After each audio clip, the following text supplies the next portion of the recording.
So, welcome, Thank you. our friend. You give me 2 seconds, buddy, Yep.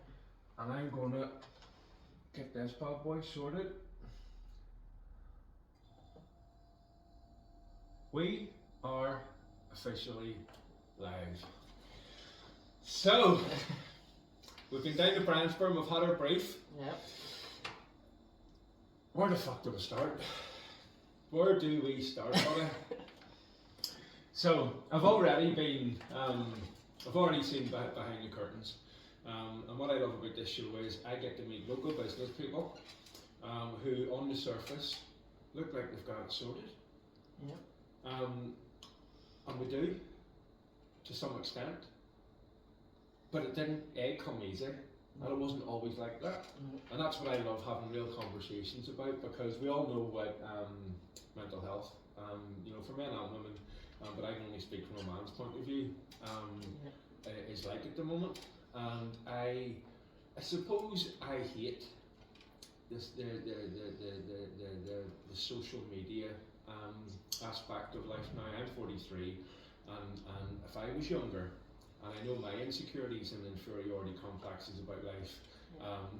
Imagine looking at social media and seeing people fucking having the best time. You know? So my little give back, I suppose, is having this little space for people to plug into every now and again, and to be made aware that it ain't all fun and games. It's definitely not. You know? It's definitely not. But let's go right back. Yeah. Let's go fucking right back.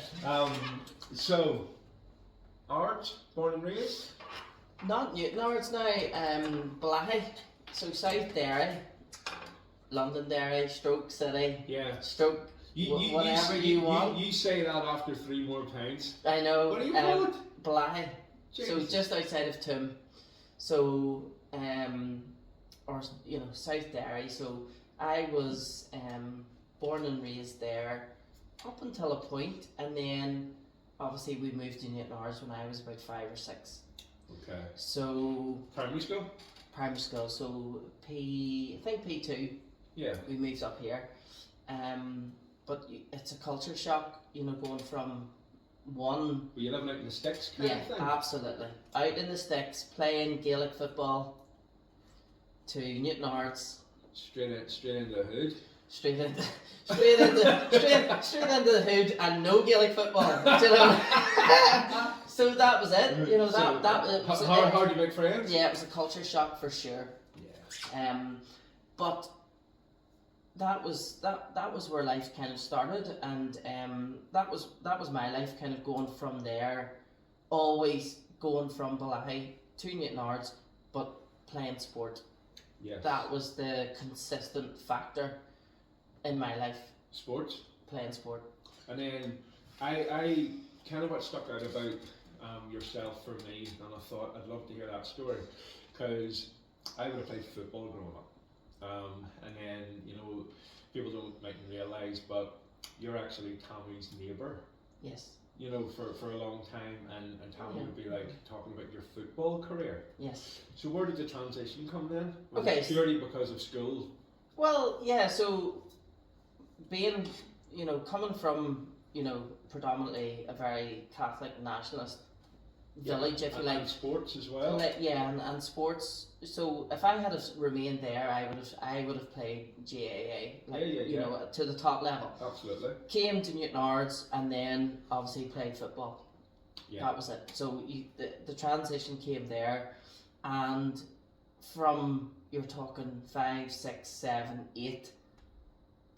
From that point forwards, I said to myself, I want to be a professional footballer. So you knew early on. Yep. Because from 8. So I was playing. What for position? Winger. So I was small with speed. Quick. Yeah. So, but I played for my brother's under 10 team when I was 8, because there was no team for me. It's not like it is now, I know. where you have The whole infrastructure's there, Yeah, even for women. It's so different now. Yeah, absolutely. We were down at London Park. For those who remember London Park back then, Yeah, it was dark, no lights, No. You'd know 3G, 4G pitches. It was didn't jumpers even for have the building, goalposts. the You had community hub nothing. there. No, you'd the middle building. It was dark. It was horrible. That's what you had. But Yeah. played for Ard Rangers. Ard Rangers. That was my Very team good. all the way through. Very good. Played from 8, and that was it. But I could walk, talk, And kick. football. And, That was and, it. And at what? Wait, did you ever know you were good, or did everybody tell you were good, or did you know you were good, or at what stage did you go out better than everybody, or did you It's- realise that this wasn't just a game anymore? It's mad because every day of the week, it's the old cliche, isn't it? I had a ball stuck to my foot yeah. every day of the week, Yeah. no matter what. I was out every day playing, ball at my foot, no matter what. It's mad because people told me I was good. Yes. My mum was my worst critic. Yes. But it's whenever you're out playing as well. I was thinking about this before I came to talk to you. Every Saturday I was going out and playing for Ard Rangers, and every Saturday I was like, "Is there scouts watching?" Yes. 8, 9, and 10. 8, 9, and 10. How are you even aware that was the I channel? I know it's mad. Because I played football at that age, Yeah, but I had 2 left feet. yeah. I certainly wasn't aware that there's potentially scouts watching. Yeah, I knew what they were wearing, and you could tell what they were wearing, and but 8, 9, 10, going out every Saturday, is there scouts watching? I'd Wow. walk out and I'd walk to my mum and I'd say, "Is there any scouts here?" But even if there wasn't, Where that came from, I don't know. That's because I used to play too at that age. Yeah, So I'm fascinated with the fact that you were playing with such intensity back then at Mad. that age, yeah, with the awareness that potentially Yeah. there was a scout watching. yeah. I didn't even know scouts existed until maybe mid high school. I was out playing, training with such intensity. That was my focus every Saturday, every week. You were going to make it. Yeah, that's what I But wanted. maybe the seed was planted because Arch Rangers is a good framework there. But even back then, there was better teams than us. Yes. There was Shankill Boys, there was St Andrews that then went on to be Linfield Boys. There was better teams than Ard Rangers. Yeah. But I was like, I don't know where it even came from, but it was just in me. This Yeah. is what I wanted. And nothing was going to stop me getting it. And every Saturday, walking out there up at Mollusk, at these Yeah, different places, Well, I'm from Antrim. going to my So I mum. had played in Mollusk. Yeah, every week. And No we're matter both what. 43, aren't we? Yeah, we're 43, absolutely. Yeah. And no matter you probably what- ran past me. And no matter what the season, it was always horrible up there. Of course, I know. And I always walked out. The first thing I said to my mum was, "Is there any scouts here?" No way. Every Saturday. That's awesome. It was madness. And then, but it's funny because my son's now 14. Yes. At 11, I was flying to England on trials on Wow. my own. On your At own? 11. First year in high school. At 11. Was that after the game on Saturday, or what way did that Just- work? it just did worked. you take time off school? Like, how did this work? Yeah, I went off school. You went off. You got time off school to do it. Wow, and was it a weekend? Weekends, week on trial. My first place I went on trial was Manchester United. I was a United supporter. Yes. That was the dream. That was the holy grail. I was playing What an for. experience. I was playing. So you for- were watching when you all your life, obviously. Yeah, And playing then for what? United Centre of Excellence, and then they sent me over on trial at 11. And did you know the scout was watching you then, or did that unfold behind the scenes? Well, what was happening was then I was playing for the school. I was playing for Our Lady in St Patrick's and Knock, and then you had people who were involved in different Yes. areas. Belfast Schoolboys then was an avenue. Then it was the same coaches then were involved with the United Centre of Excellence up in Belfast. So you went from one to the other to the So other. there's a United Centre of Excellence up in Belfast. Yeah, there was, and Well, there even was, more yeah. so now. I think even there's Liverpool Rangers now. There's so much more opportunity for kids now than there was back There then. was. It was a massive deal then, you know. So And that was you- I was then sent to United. and you arrived at Manchester Airport. Yeah. You On know- my you know- own. you know what I'm My getting own at? at 11. Why am I getting fucking Paddington Bear here? Yeah, You mad. arriving on your own with a wee fucking It's suitcase, mad. puddling along. Yeah. Mad. Who picked you up? What were you Just driving? scouts from that end. Crocodile picked you up? I don't think so.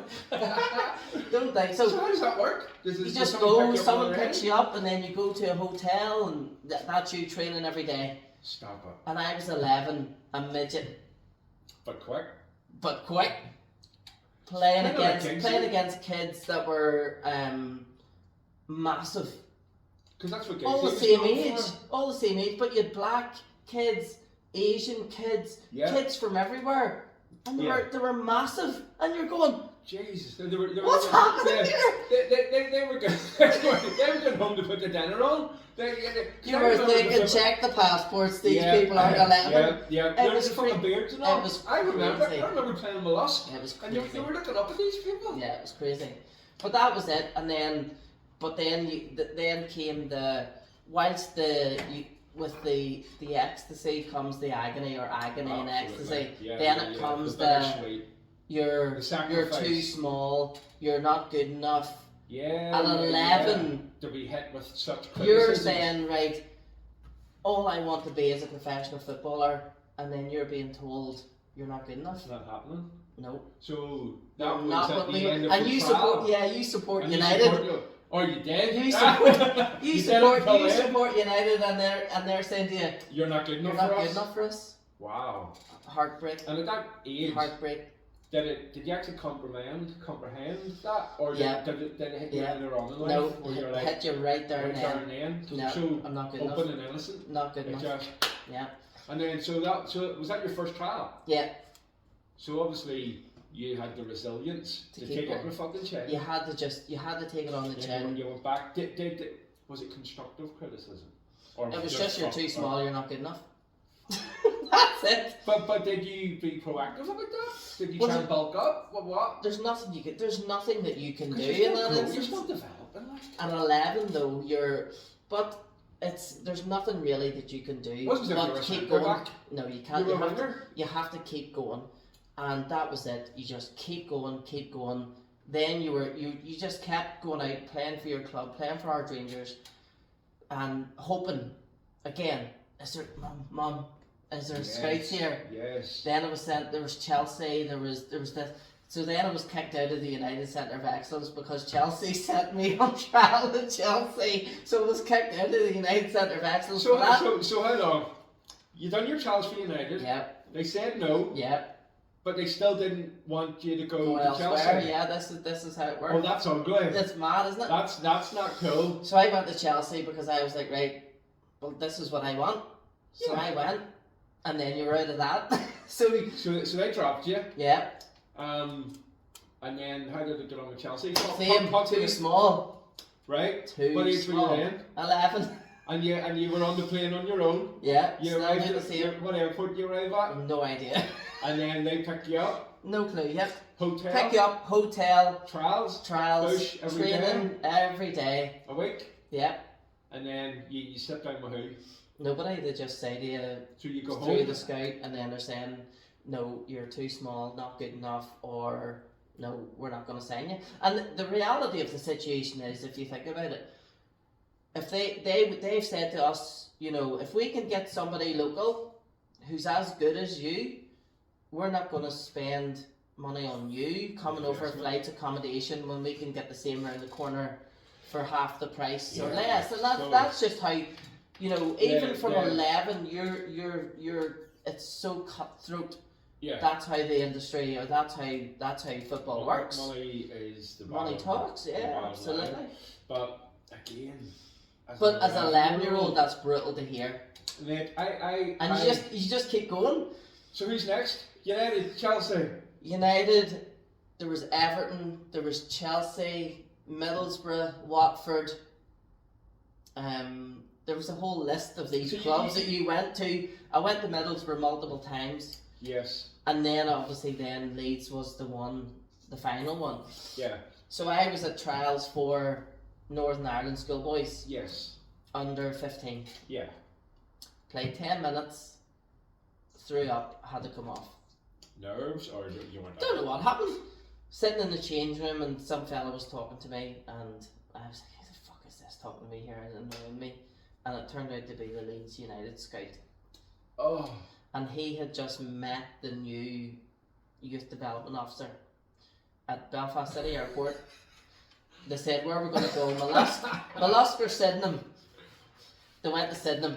Jeez. And then they seen me for 10 minutes. And they said, we want to come bring you over. We want to sign you. And you'll train with the first team. You'll do this, you'll do this. I was sitting going, what? What's happening? What you'd always been praying for. Yeah, absolutely. You're praying for that. You're praying for exactly those words to be said to you. And there they were being told to you after 10 minutes. But ultimately, on reflection, they've done their homework. Well, they just came. Do you know what? It was luck. Was it? They could have went to Sydenham. They could have went to Mollusk. So they've just met each other and they've just came round the corner. So there was no homework done? No. There was no preparation? No, it was just a scout going to watch games. Like I've been in asking my mum every week, is there scouts here? And he's seen you for 10 minutes? 10 minutes.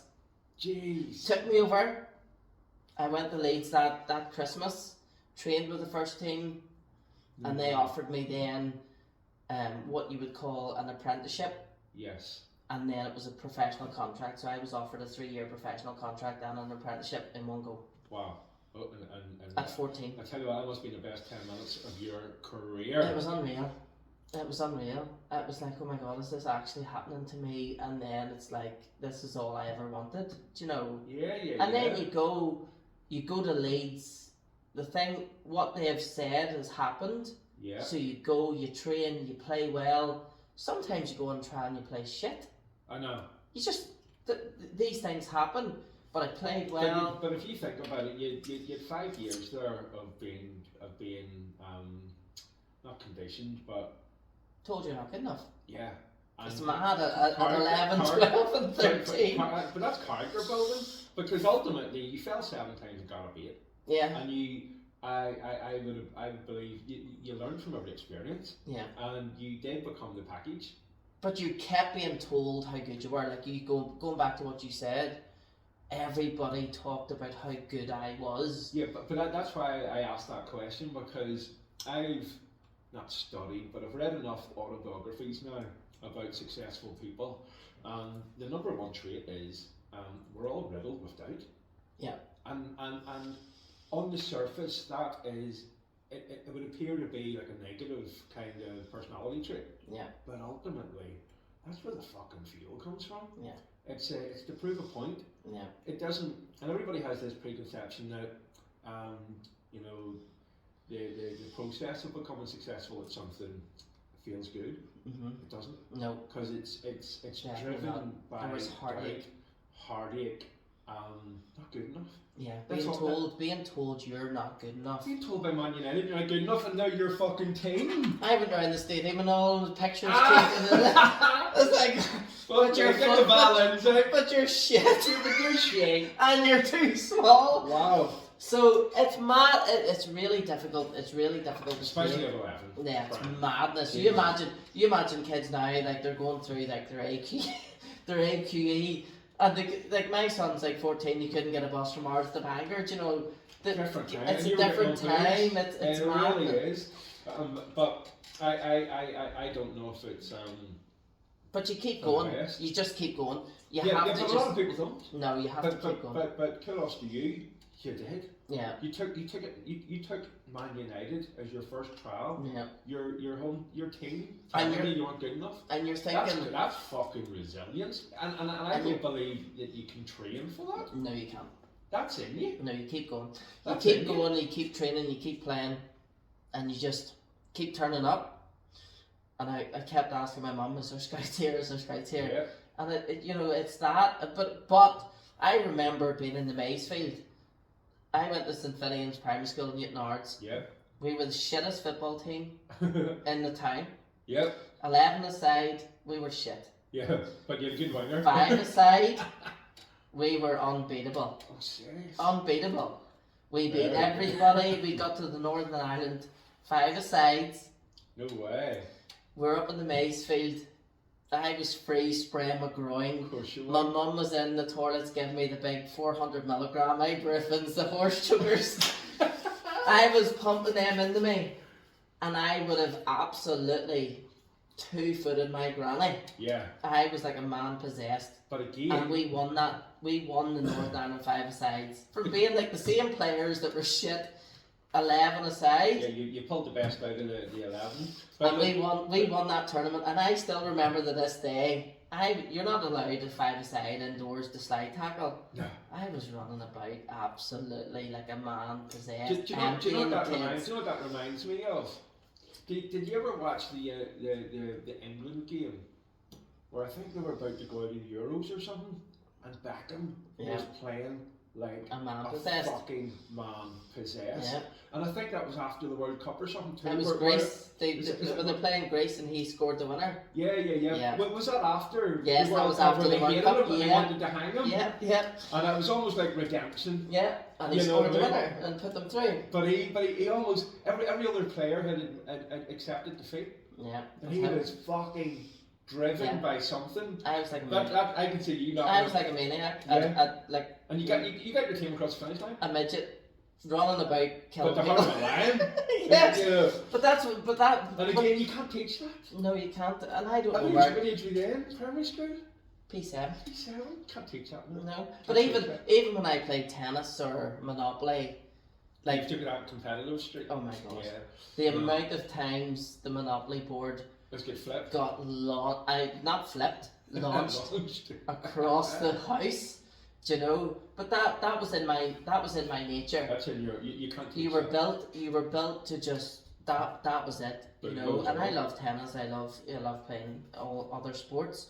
But football was the one that drove me, you know, and that's it. How long was the chapter from getting signed by Leeds to, you know, the demise of that story? So you're talking then going over there every weekend at 14. Yeah. School holidays. Yeah. Signing as soon as I finished my last GCSE, I was on a flight over there to live. Wow. At 15. That's 16. Tough. That's tough too. Yeah. That's no, tough too. And again, you think about. You know, summer holidays when you're running around acting legit. Well, think about the fact that there's no phones, no internet, no social media, the flights. Yeah, there was no. Yeah. It cost my mum couldn't afford the flights to Leeds Bradford Airport. No. Like it was a fortune then. So you're on your own, and I was over there from 15, 16, signed professional on my 17th birthday. Wow. And that's then awesome. that was me then for 3 years playing professional. 20, then 17 to 20. That's a big chapter. Massive. It was massive, and you know, you're the ultimate goal is to get to the first team. Yeah. That's what you're trying to do. So you got to you played in the youth team. Yep. You played in the youth cup team. So the FA Youth Cup is a massive. It's Yeah, a massive yeah. deal. Leeds won the FA Youth Cup the year before I started. Stop it. It was massive. So there was a great standard there already. Leeds were at that time top 4 Premier League. Yeah. Then, so it was massive. Yeah. They were a massive club. Oh, they are a massive club. To sign for that team then is like signing for City today, Liverpool today, Chelsea. You know those teams that are in that top 4. Yeah. And that's where I was at. And then you're getting to the Youth Cup team, played in the FA Youth Cup, got into the reserves. Then you get your first team squad number, which I had, and I was ticking them boxes. Yeah. You know, I was ticking them boxes. And then you've one more step is to get to the first team. I was training with the first team. Wow. You just had one more step to make. And then. But then football is a cutthroat industry where 1 week you're told you're not good enough, you're not going to make it. I was told you're shit, you're not going to make it at this club, you know. And see before we get there. Yeah. What was your highlights of those 3 years? Like highlights? 17 to 20. You're fucking training with the big boys. Was it the boy yet or something? It was a guy Tony Yeboah, and there was like Jimmy Floyd Hasselbank. Yes. Was Gary Speed there? Gary Speed, Cantona was there. at Leeds. When I went to Leeds first on trial and through those times when they said to me you'll be training with the first team, Gary Speed, Thomas Brolin, Gordon Strachan, It was mad. Like, you were just stood there Fucking going, legends. what the fuck? Not just first team absolute legends of the game. They're legends of the game. And you're stood there at 15 going, what the fuck is happening? Surreal. Yeah. Surreal. Madness.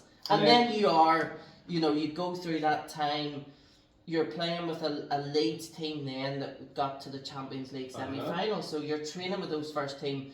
Jimmy Floyd Hasselbank, Harry Kewell, Gary Kelly, Ian Hart, you know, the list is endless of the players that you were playing with, Jonathan Woodgate and so on. Absolute Alan Smith, absolute legends of the game. Really top. Absolutely. And you're there, you're playing with them, you're training with them, and the next step is just to get into that team. And that's the goal. That's always the pressure. Talk to me about a few of your because you're a winger, you're up and down. You must have scored a few goals. Scored goals, and then I was moved into centre midfield. That was so. You then start to transition to different positions. Yeah, define your position. Centre midfield. Now, is that because you wanted to be, or...? It just happened one day that I was moved into that position and played well, and then ended up making my way into the Youth Cup team, playing reserves there. You got your first team squad number. I was 41. You can still Google it today. My son still likes to Google that. Absolutely. And I had that. I was given that squad number. Tell me about your favourite goal. You against Man City. Here we go. Man City. I played Man City. Again, it was a youth team. It was a youth team game at Man City's old training ground, and it was a left footer as well, straight in the top corner. From how far out? About 25 yards out. On the volley? Yeah. Or are you just on the volley? Yeah, I don't even know. I've never hit one like it since. On the left foot? Yeah. And you're right footed? Top in. And it was like, I still remember it to this day. I'd say so. Still remember loads of my games, even when I was 10, 11, 12, like I still remember the games that I played. Competitive, like. Oh, yeah, absolutely. But it was always get to this stage, get to that stage, get your squad number, get to this stage. There was so much pressure. And the thing is though as well, you could see sometimes younger players going ahead. And that's when you're like, oh fuck.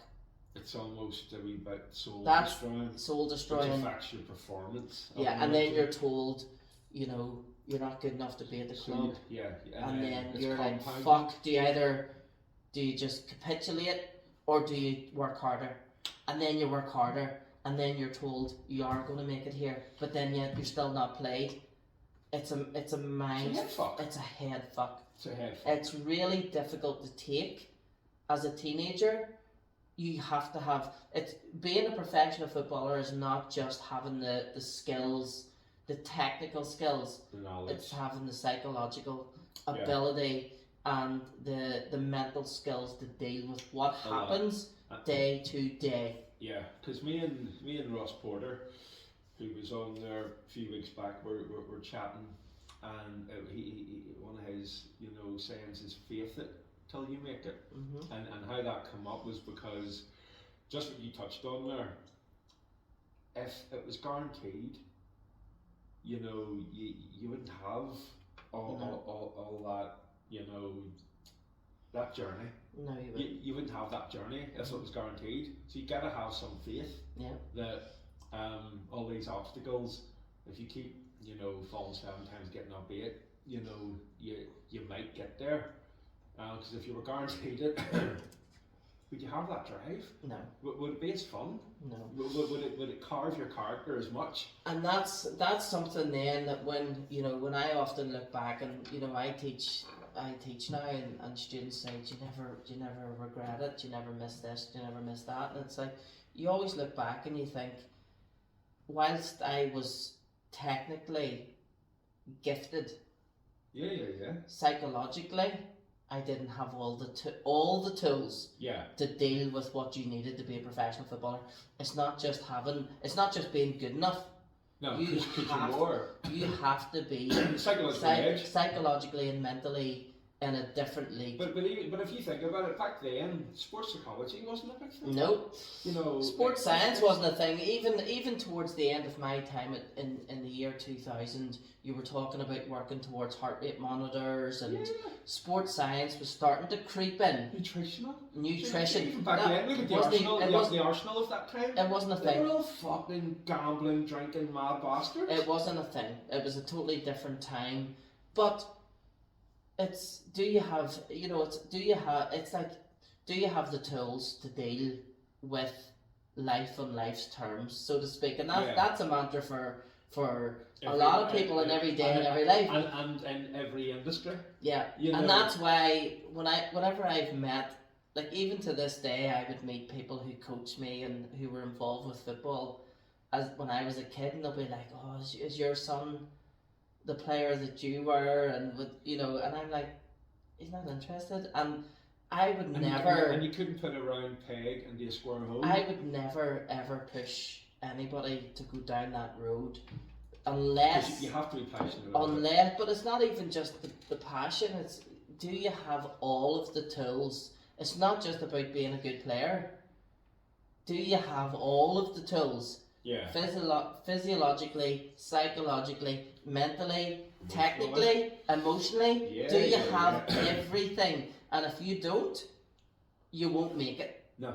It's not just about being good enough, because I was the best player in this country. Yeah. Everyone told me so, and I knew so. On reflection, where do you think you fell apart there? Because I feel that whenever I was dealing with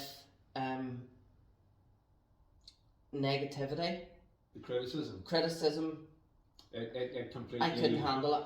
Yeah. I couldn't handle it, and it was like then. But also as well, I think you have to be lucky as well.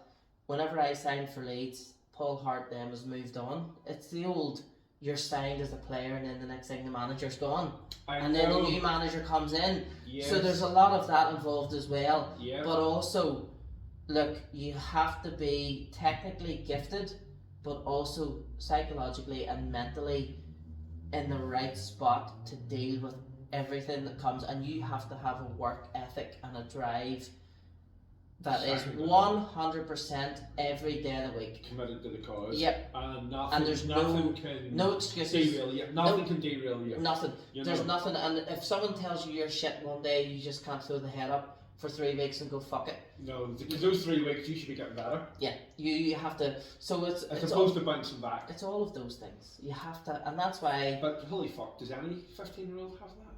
Well, this is what I mean. But well, yeah, they do, because you've got the likes of, well, from the team that I played with, you've got Paul Robinson, Alan Smith, Jonathan Woodgate. Those were 3 players out of the entire who went on to play for United, Real Madrid, Spurs. So they England, have that something. They had it, and you could see it in them. You could see it in them. So whenever they got criticism, their attitude was, "Fuck you, I'll prove you wrong." They were so fucking good, talented and mentally driven. So their attitude was, "I'll fucking prove you wrong," as opposed to they take 3 weeks to bounce back. Yeah, they were a different beast. Yeah. They were, and you could see it. They were cut from a different cloth. Yeah. So again, it boils down to nature or nurture. And it's all well and good when you're here being told how good you are, and you go over there, and you're just a number. You're not shining through. No. And then it's whether you sink or swim. Mm-hmm. That's it. Well, that's not all down to talent. And you'll not. No, it's not. You'll not know that until you get there. Until you're competing. Mhm.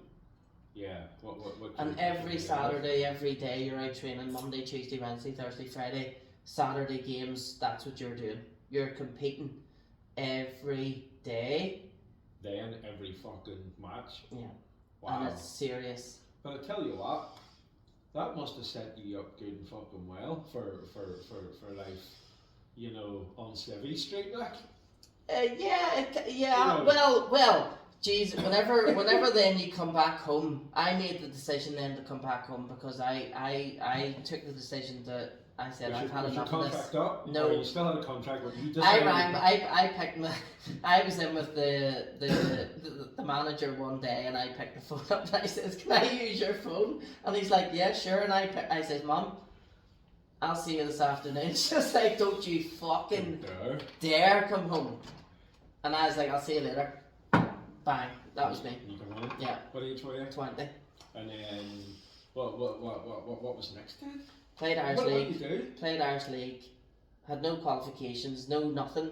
Because you committed to the cause, like. Yeah. It was You're fucking football talking or 10 die. years. It was get Football or die. Get to the Premier League or die.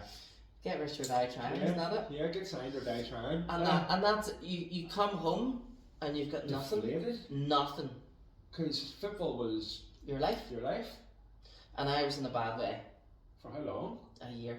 I'd say so. But I'd say I lay in my bed. that's a void, like. I lay in my bed and cried probably for day after day Yeah, for a year. yeah. And As a failure, and I felt a failure, and I felt embarrassed. because you never made it. Everybody that I went to school with, everybody was like, oh, he's this, he's that, and then you're just a failure. That's all. That's all. That's all I see myself as, was a failure. What was it because you decided to come home? No, League it's just didn't- because league at the end didn't of send you the day, nobody knew that, nobody cared. It was just I was home Yeah. as a failure, Yeah. and that's what I see. The Leeds didn't send you home. No. So there was maybe. Oh fuck! Here, I could have stayed there, played there, and then maybe possibly moved. do another Premier League. My life could be very different today. Yeah, but But ultimately. I took the decision to come home. Yeah. But that's a beautiful behind the curtains look, at these stars in the Premier League, £250 million a week, all this jazz. But I kind of have a little insight into maybe it's just being an adult now and following football, but you're not getting that fucking £250,000 a week for a laugh. No. You're literally signing your soul away because they track your every movement. They track your every diet, your nutrition. They track they Track they how own many you. steps you do. They own you. Absolutely. And personally for me, a big thing for me is freedom. That was one of the things that drew me to self-employment. I like life on my terms, and I don't give a shit how small my life is, as long as it's on my terms. Yeah. For example, I could hold the job down, but see, as soon as Monday morning came, I didn't want to go. I didn't go. Yeah. So employment wasn't for me. Yeah. So that's where the self-employment thing becomes, attractive. So then you give that a crack, but ultimately, it's fueled by the desire for freedom. Yeah.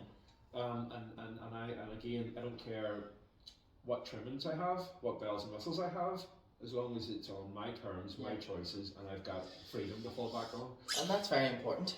It's Very super important. So not maybe, you made the decision that wasn't for you. I think that's so important. I definitely did, and it's always something why I don't look back with regret. And that's Because exactly what I was touching on. Yeah, I don't. You shouldn't have felt like a failure. No. You shouldn't have felt any peer group kind of criticisms Yeah. that you were suffering that year for, because you decided to come home. I did. You weren't rejected. No, and that was the thing as well, and I think that is the thing that kept me going was exactly that. I made that choice, I made that decision, and that was something that I made and I had to live with, and it was right for me at that time. It was right for you, Yeah. Bonnie. Because there's a lot of people playing with what I would call compromised souls. Yeah. They're playing, say, for money, but in their hearts they don't want to be there. No, I did. From outside looking in, as odd as that may appear, And I didn't want to be there you anymore. didn't want to be there. No. Fair play, I respect that. And then I came home, played Irish League for a bit. So what we're going to do, Yeah, I suppose. we're going to pause. Yeah. Put your fucking top off. I knew it.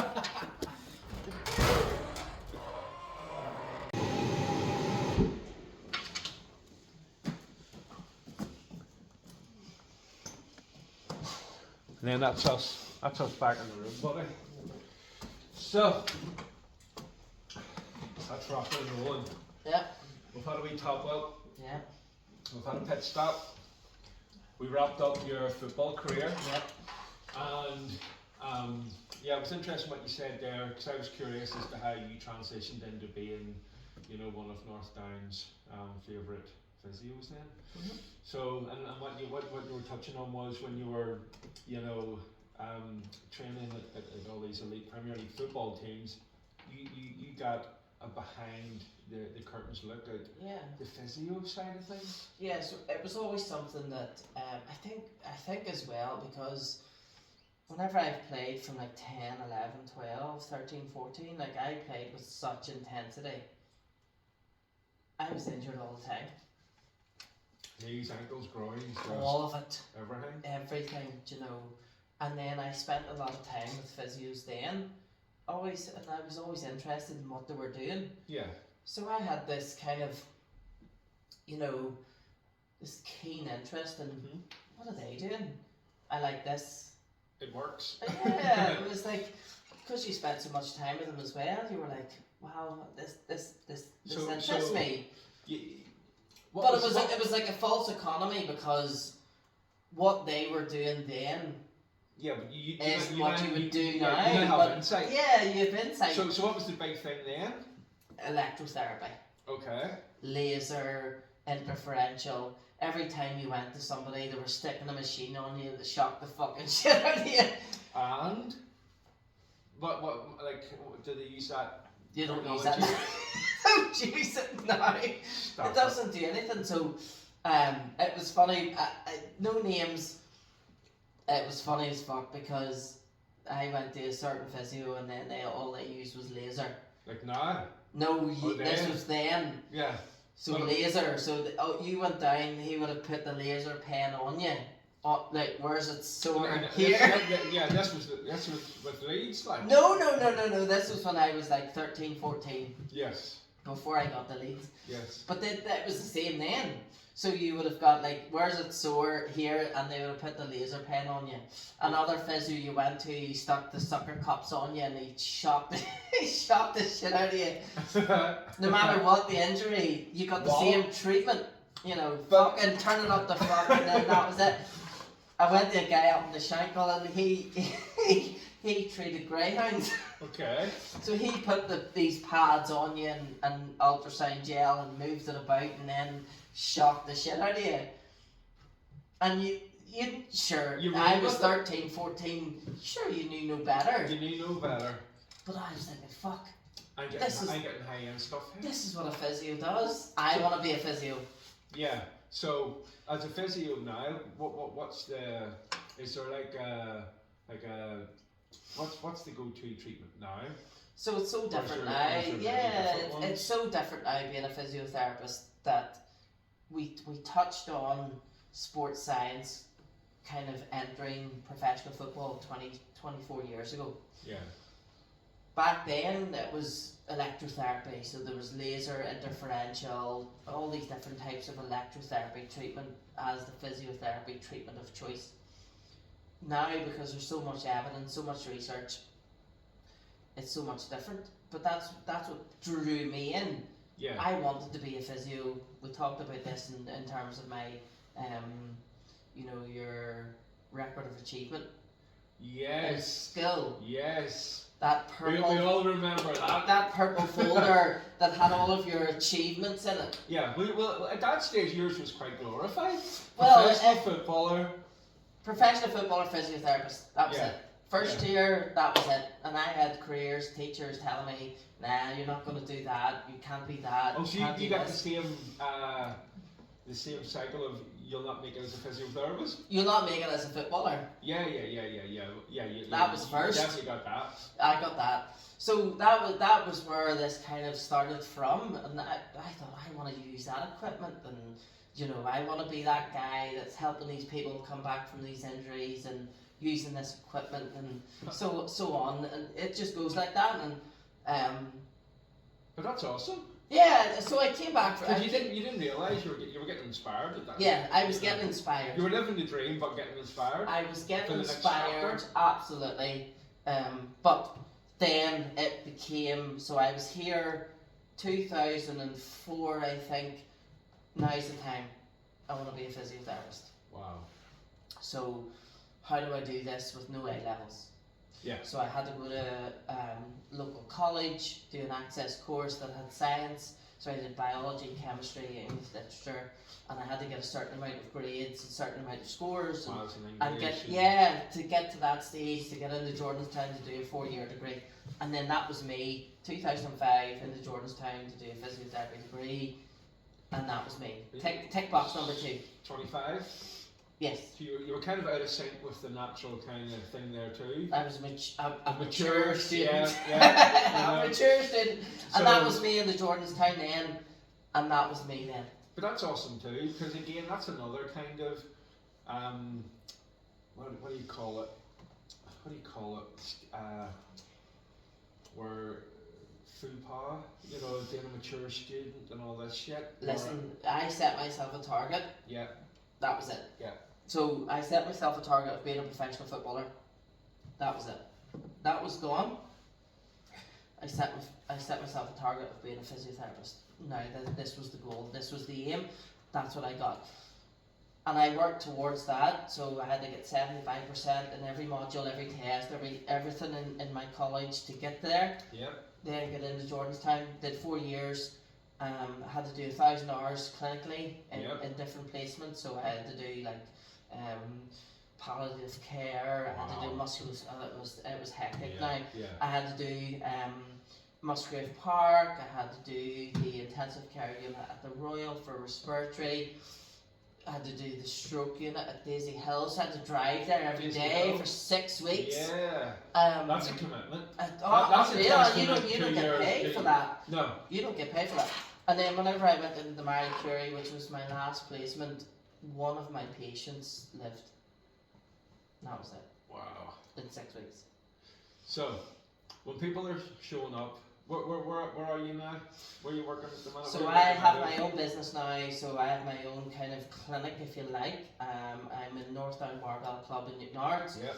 And it is, it's anything, you can call it revive sports injuries and rehabilitation. I'm a physiotherapist. But just recapping. Yeah. All the places where you've worked. Mm-hmm. People aren't just showing up. People need to know that. Yes. People need to know that whenever they book Brian for A, B, and C. As a physiotherapist. As a physiotherapist. Yeah. You are a fucking seasoned. Yeah. Qualified. Yeah. Physiotherapist. Yes, and this is the thing that we spoke about earlier in the car. It was like people think that physiotherapy is a profession. Yeah. It's not a treatment. Okay. People think that they come for physio. I'm going for physio. It's such a common statement that people make. Yeah. But physiotherapy is a profession, and we as a professional then determine what management or treatment or non-management. Sometimes, do you know what? So sometimes I went into the intensive care unit at the Royal. Yes. And my senior said to me, sometimes you need to know when not to treat. Yes. She said, most of your patients won't live. Yeah. This is day one. This is a tough conversation. She says, and you have to just develop a black humour about it. And I'm like, fuck me. Yeah. What? But that was the best. Sometimes you have to know when not to treat, lay your hands on somebody. And people think that they're coming for physiotherapy, that they have to get this hands-on treatment. Yeah. Physiotherapy is a profession. It's not a treatment. Yeah, and I think that's what I'm trying to get across. Because ultimately I want you to get the best out of this conversation, and I want my audience to get the best out of this conversation.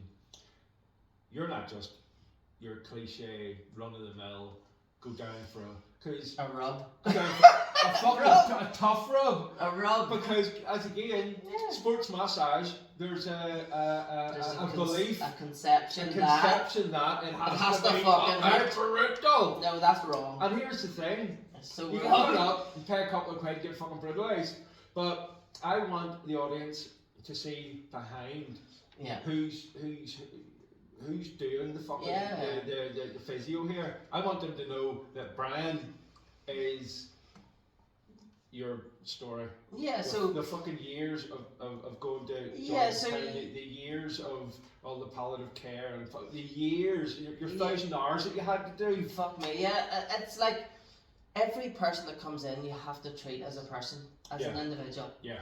You cannot just say, oh, here, and treat them as the next guy or the next girl or whatever. You have to hit the reset button. Yeah. And like I said, we talked about this in the car. It's like, you know, I had a guy today, and you're treating a person. Yeah. It is a person who has got problems physically, but also mentally. Yep. He's talking to me about, you know, how his physical condition is wearing him down. Yeah. He is now getting to the point where psychologically his physical condition is affecting the psychological and emotional, which affects your behaviour. He's a husband. Yep. His wife is now poorly. So he's now thinking to himself, if I get knocked off my feet, I can't look after my wife. Yep. And you think about this vicious cycle. So what I spend, and this is what I spend a lot of my days doing, is actually speaking to the person, listening to their story, and finding out how I can help. Yeah, help in any capacity. In the broadest sense of the word, not just it doesn't mean that physical ache. No, and this guy, I haven't laid a finger on him. Yeah. That's not the treatment of choice. That's not my management. It's, I have to speak to him and think, right, okay, so what's happening is, for example, he said, oh, this is sore whenever I go to sit in a chair. So what happens is then he's starting to do this compensatory movement where he's avoiding the painful side. Yeah, and overcompensating on the good side, which ultimately results in more problems. And I said, listen, you can't do that. You have to stop it. You have to just more pain. Like pain doesn't equal damage. No. The pain's there. Yeah. The damage is done. Yeah. It's not. So it's a psychological. So what I end up doing with people is speaking to them on a biopsychosocial, what we call, so your biological, psychological, and social. Yeah. There's so many aspects, and you know, yes, people want to come in and they want to be rubbed out. Yeah. But a lot of the times it's not the appropriate treatment for 99% of what I see. That's the cliche. Yeah. People think, oh, I'm going for physio, I need to get fucking fucked up. Basically, I'm giving you a couple of quid to fucking brutalise every muscle. And it's but you're not that guy. No, that's what I want to get across. I'm not that guy. And you can't be if that's what you diagnose and what you need, if that's or what you really want, ask for, I'll do it. You'll be that guy, but you're the finished article, really. But there's today, I spent an hour with this guy, and most of what we did was talking. Yeah. I spoke to him as a person, as a man, and I could see his heart breaking when he the eye contact was broken. Yeah. He started to look over here when he started to talk about his wife, started to talk about the fact that if I'm knocked off my feet here, I can't look after my wife, and it was like, oh my fuck. It's heartbreaking. That's soul breaking. So what you're doing is saying, right, you're doing these exercises, I've given you these. Yeah. Try not to think about pain as damage. Yeah. Try to get a different mindset. Try to think about your body. Alcohol, sleep, food, nutrition, all of these things are so important because they will feed into your pain, whether you realise it or not. Yeah. And it's easy to say to somebody, oh, here, don't stress about it. I know. But they've got so many problems. So much pressure. So you're talking to them as a human being. And that's what I love. And like I said to you earlier, like I went home, took the dog for a walk with my daughter, and I was like, see, today, I love what I do because you love helping people. That guy walked out of there with a different mindset. Yeah, and you walked out. His physical condition is no fucking better. No. It's no better. Because that doesn't happen on a day. No, but he has got possible osteoarthritis in the hip. And his spirit. Yeah, but it's so important. The biopsychosocial can massively impact a person's pain physically. Yeah. And it's like, oh, it's in your head. It fucking is in your head. Yeah. It's not like it doesn't exist, but everything feeds into that, you know, and that's so important. And that's what I spent today doing. And it's like, he walked out of there. I feel happy. He walked out of there better than he walked in. Yes. And whether that. Because what was happening was he was walking up the stairs thinking, oh fuck, my leg's sore, and he was pulling himself up, therefore not using the muscles, therefore they make it worse. Yeah. And I said, you can't fucking do that. You can't do that. It's No. not that there's no damage. You need to. And a lot of what I spend my time doing is management, education, and working with people to say, here's what we need to do to help you. It's a cliche saying, prevention's better than cure. Yeah, 100%. Simple as that. But here, tell me this. Yes. What does the future hold for our brand? The future Talk holds. to me. So here. So do you still set goals? Do you still have ambitions? What I love to do is, I love helping people. Yeah. Do you want to help more? Do you want to help them on I different love, platforms? and what I also love to do or is it that to, one-on-one that you love? my jobs, I'm kind of blessed in that I teach. Yeah. I love educating people. Yeah. I love educating teenagers. Yeah. And kind of my own children. Of course. I educate therapists who are kind of in this industry. Yeah.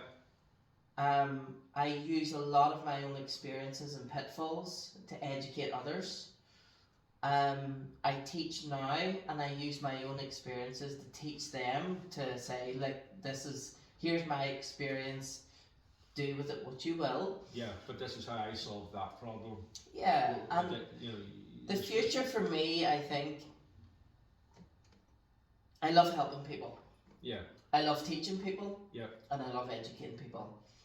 That's where I see my future, is kind of helping people in any capacity, whether you've got a sports injury or whether you want to help your wife or whether all you want to do is walk your dog. Yeah.